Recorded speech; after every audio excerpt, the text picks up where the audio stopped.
as the fog grows ever deeper. It's about time we return to Lindworm.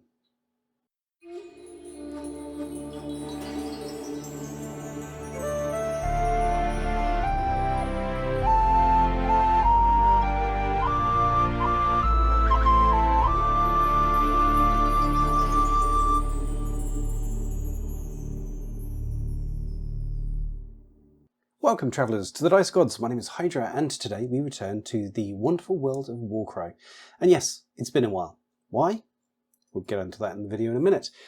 But before we do, a quick thank you to, as ever, our members and Patreons. Of special note is the mighty Mr. Cheshire, who has joined our Patreon at the highest possible tippity-top level, which is mind-blowing to me, so thank you very much for that, young man. And also to the equally awesome and epic Sean Colburn, Old Man Rogers, Chaos Disc Audio, Runic Wolf, Chris Sexton, Kaz, and Robin Van Diem. You guys are amazing, as are all of the members and patrons who are making all this possible. So if you like this stuff and you want bigger videos, more of them, then do consider signing up. It costs less than a cup of coffee. So what are we doing today? Well, believe it or not, it has been a year since the launch of Warcrow from Corvus Belli, with the mighty and epic Winds from the North battle box and the Beyond Winds from the North box that came with it. Since then, a lot has happened, and if you are somebody who has seen Warcrow around, been tempted, consider jumping in, especially with some of the miniatures that are coming out, which are looking absolutely stunning. It's time to have a little bit of a retrospective and a look forward and a look sideways and talk about what we're going to do and all that kind of stuff about Warcrow. As many of you will have noticed, when the system launched, we were all over it, and we were for several months, and then it kind of petered out and stopped. So I want to talk about why that happened and why hopefully that's going to change going forward. But first of all, let's take a little bit of that retrospective of the launch of the system and how things progressed. So as I say, we had the launch of the Winds of the North battle box, which was Hegemony versus Northern Tribes. So that's humans, or the nice human guys with dwarves and other people and elves in them, plus the orc type creatures and Varank in a battle box. That was the day one launch, along with this book as well, which was amazing. This is the lore book, it's also got rules in there as well. So we had that drop on day one, and then we had the sort of monthly releases that came after that. Within a few weeks of the launch, it was apparent there were a couple of issues, and that related to the material that was being used. COcast, produced by Corvus Belli, was being used in the Winds of the North box, and people were getting quality issues. There's no getting away from it. We were getting gappy miniatures, we were getting miniatures that had issues with how they were produced, missing faces, all this kind of stuff. I myself, some of my miniatures were incredibly brittle, being dropped from a very low height, which can happen with miniatures, especially demo miniatures, and shattering, which is not what you expect from a wargaming piece.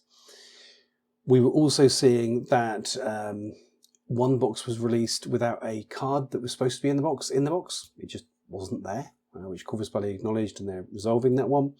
I've also seen reports of the cards. So if you've not played Warcrow, every unit in the game has a stat card, physical card that you use for reference. We're having those cards that were being put into boxes and they were being bent, which isn't really okay. This is not a cheap product, it's a premium product, and with poor quality miniatures coming out, with faults coming out on them, with them being so fragile, with them having all kinds of issues related to the quality control side of things, and then cards coming out that are missing or bent, it was just kind of, it was causing an issue. And it's kind of one of the reasons that we stepped away, because I try and keep this channel to systems that I would actively recommend. And it got to the point with the number of issues we saw with Warcrow, I couldn't in good conscience say to you, you should buy into this, because I felt that there were that sufficient number of issues that it didn't feel right to recommend that you spend your money on it. Now, I had bought most of the releases for both Hegemony and Northern Tribes up to a certain point early this year. I had all of them in place. And I kind of stopped at that point because I was getting a few issues that were coming through, and it was just, it didn't feel great. The thing is, I still believe in the product. I still believe in the game. I still believe in the world and the lore. I think it's phenomenal. I think the Corvus Buddy have done this fantastic job of building a world that's really interesting, a game. I love that it's very cool and fun. I love the custom unique dice. I think that really works. I think it adds an interesting feel to the game, an interesting flow to the game. And I think there's still an awful lot to recommend the system, but we were just at a point where the promise of the system wasn't being backed up by the product. That was an issue.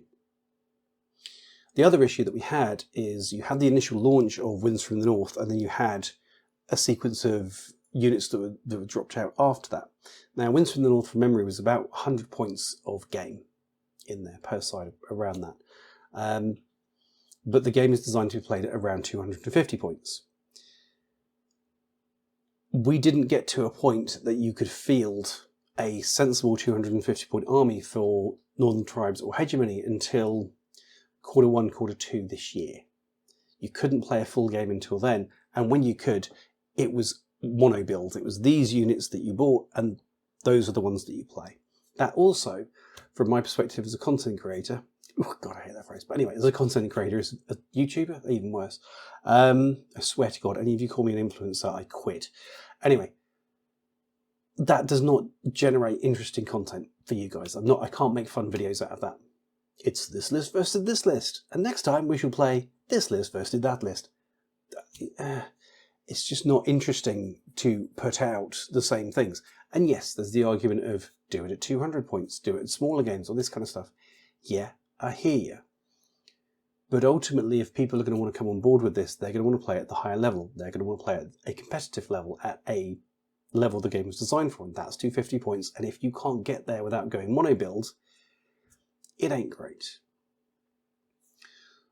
That, as I say, changed towards the start of this year. You started to be able to, because the range they brought out, they started to expand into different things. We started to see cavalry,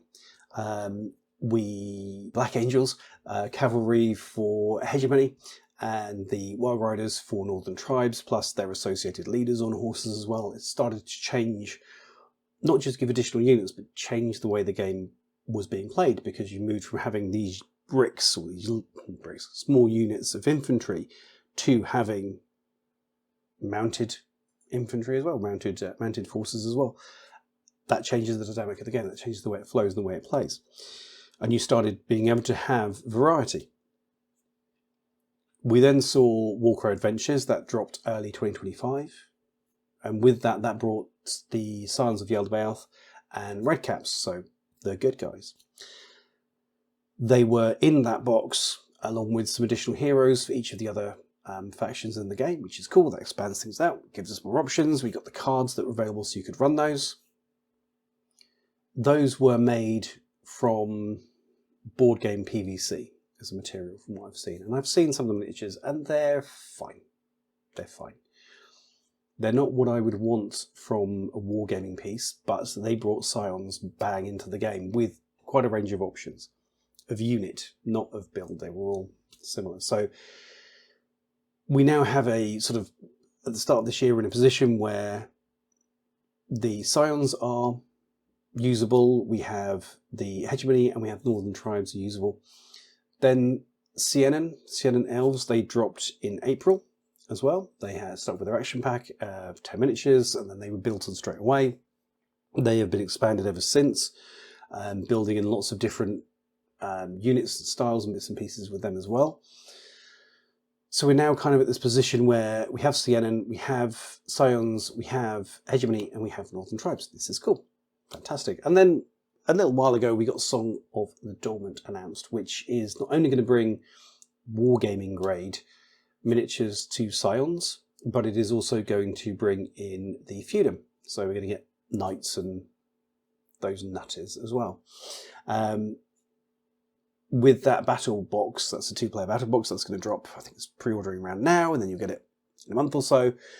That is going to bring us up to kind of 5 factions of the 7 that were promised at the launch of this system a year ago. Will feudum be competitively playable on launch? No, it won't. It's going to take months of releases, which they've already started to show, which is fantastic. We've already got a lot of teasers, you can see those on screen now, of things that are coming up. that are going to build on that core box. They're going to build on the Song of the Dormant and the Beyond Song of the Dormant, which are all coming at the same time, then the expansion, so that these will be playable in the future. So, I mean, Song of the Dormant, again, it's by the looks of things, it's a great value box. You get 7 for each side, 7 for Feudum, 7 for Scions in the box. So that's a viable little force. And then the Beyond box will give you another 3. So you end up with 10 miniatures for each side. Plus there's a special edition release miniature because that's how Corvus Belli does it. So you're going to have those dropping. That's going to be great. And then constant releases after that. So looking at Feudum and the speed at which the releases happen for the previous battle box, I'd expect that we can see Feudum being 250 points, sort of around the first quarter, second quarter of next year. So by summer of next year, I'd expect that Feudum players will have a range of sort of tools in their toolbox that they can play with, not just a mono build. The same as we have now with Hegemony and with Northern Tribes. With, again, I expect to see more from Yaldabaoth added in. So those 4 factions, I think, will be in great shape, as will Siennan. So you'll have those 5 factions. The two elven factions of Yaldabaoth and Siennan, Hegemony, the Orcs for Northern Tribes, and then Feudum. So you're going to have those 5 by next summer. The game will be viable, I think, and useful for those, which leaves us only with Mount Haven, so no points for guessing what we're going to be talking about a year from today. Add into that, we have had information about the new app that is coming from Corvus Belli, which will have the ability to build lists for Warcrow. I think that will help immensely. Much as the cards are great, they do get updated, the rules are being developed as we move forward and balance being put into the game, so those cards are changing. Having an app with up-to-date cards is really, really useful. You have to build your army in there. We have it for Infinity, so it's great that that's coming to Warcrow. We also now have Season 1 of the Warcrow Tournament System, WTS. Just, again, the same as Infinity, a box with all the prizes and stuff that you can possibly want, plus the code to register and do all that sort of stuff. So you're going to have full, effectively from now, competitive play inside of Warcrow, along with 3, 4, maybe 5 factions that can be competitive in this season. This is a nice and healthy place to be. It's been a road to get here, and I entirely get why it has taken that amount of time. This is not an existing system. This is a brand new system. So Corvus Belli can't just they're not the biggest company in the world. They can't afford to produce a full series of miniatures on day one and stick them into the world. That's just not practical. It's not practical to expect.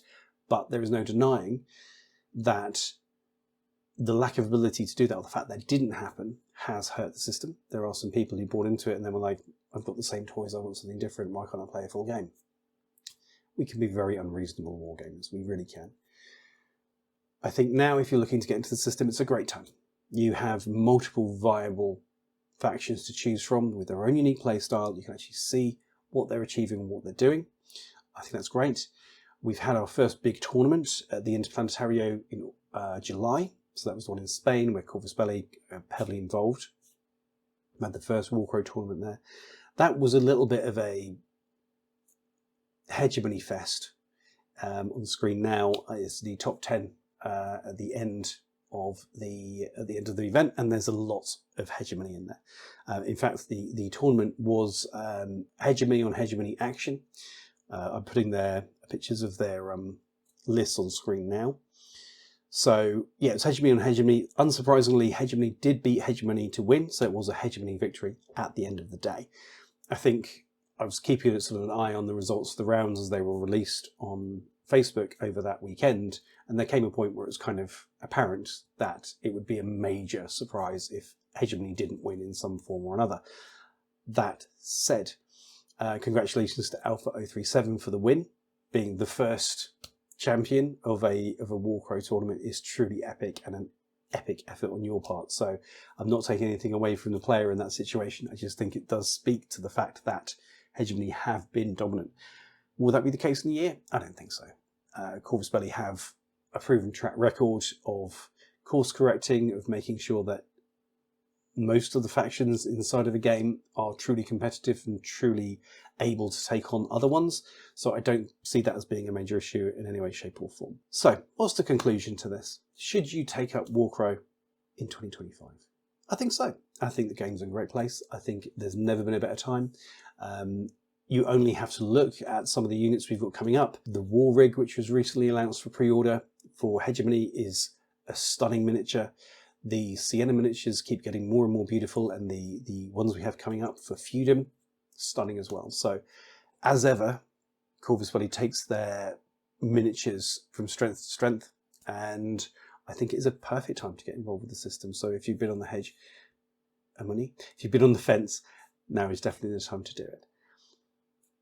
If you found that interesting, do please like, share and subscribe. If you are a veteran of the game, let me know what you think. Do you agree with my interpretation of where the game is? Do you have any concerns, any hopes, of the things you want to see from Corvus Belli that aren't there yet? Where do you think Feudum is going to go? What do you think the units are going to be like? Although we will hopefully be talking about that soon. For now, thank you so much for watching. I hope to see you soon, right back here in Lindworm. Take care. Goodbye.